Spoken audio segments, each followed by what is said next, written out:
এতিয়া next important পইণ্টটো হ'ল কেনেকৈ মই মোৰ ডেইলি ৰুটিনত এক্সাৰচাইজ সোমাম।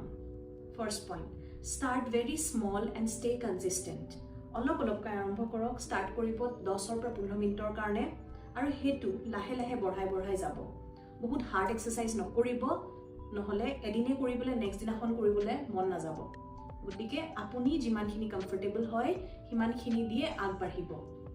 যিমানখিনিয়ে অলপো নকৰক, যোনখিনিয়ে কৰে try to appreciate yourself যে য়েছ মই আজি এটলিষ্ট 7টা বজাত বা 8টা বজাত, যোনটো টাইম আপোনাৰ কনভিনিয়েণ্ট হয়, নট নেচেচাৰী যে পুৱাই কৰিব লাগিব বুলি।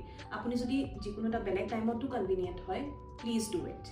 নেক্সট, যিমান পাৰে আপোনাৰ ডে টু ডে ৰুটিনৰ ভিতৰত খোজ কঢ়াটো বা ফিজিকেল এক্টিভিটিৰ বেলেগ বেলেগ চ'ৰ্চেছ ইনক্লুড কৰিবলৈ ট্ৰাই কৰিব। যেনেকৈ লিফ্টটো ব্যৱহাৰ কৰা বাদে চিৰি খোজকাঢ়ি যাবলৈ ব্যৱহাৰ কৰিব। ওচৰতে যদি কিবা এটা আনিব আছে, আপুনি সেইটো খোজকাঢ়ি যাবলৈ চেষ্টা কৰিব। ফোনতো যদি কথা পাতি আছে, ট্ৰাই কৰিব যে খোজকাঢ়ি ফোনত কথা পাতিবলৈ। নেক্সট, যিমান পাৰে অকলে যোৱাতকৈ ট্ৰাই কৰিব যে গ্ৰুপছত কৰিবলৈ। এটা যদি কোম্পানী থাকে, আমাৰ চবৰে ভাল লাগে কৰিবলৈ, চ' যিকোনো এডমিশ্যনো যদি আপুনি লয়, য়োগা ক্লাছেছ বা ডান্স ক্লাছেছত, something which you have interest, যোনটো আপুনি ভাল পায় কৰি পেলাই, তেনেকুৱা এটা এক্টিভিটিয়ে চুজ কৰিব আৰু সেইটো ট্ৰাই কৰিব যে গ্ৰুপত যাবলৈ।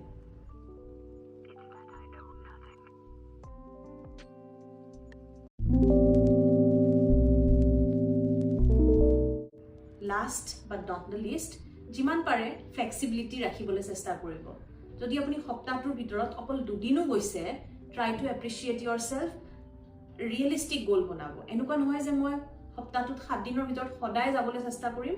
যদি তাৰে ভিতৰত 4 দিন বা 5 দিনো গৈছে, য়েছ ইট ইজ অ'কে।